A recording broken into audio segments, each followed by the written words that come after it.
Hey there, welcome back to my channel. In this video I will show you how to create WhatsApp backup so that you can recover your delete chats, files and images. Open WhatsApp.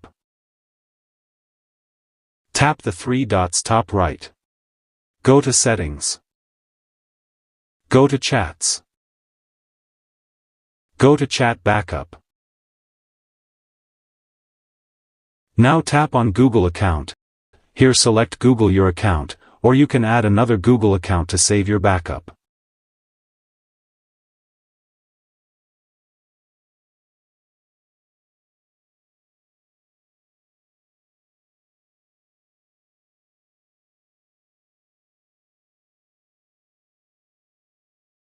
Now choose backup frequency daily, weekly, monthly, or manual.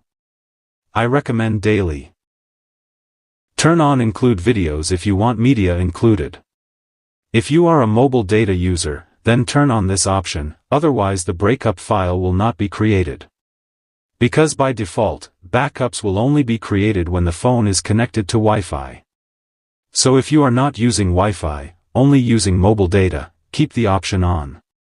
That's it. Now if any file or image is deleted after creating a backup, you can recover those images or files by downloading them from your selected Gmail drive. Thanks for watching.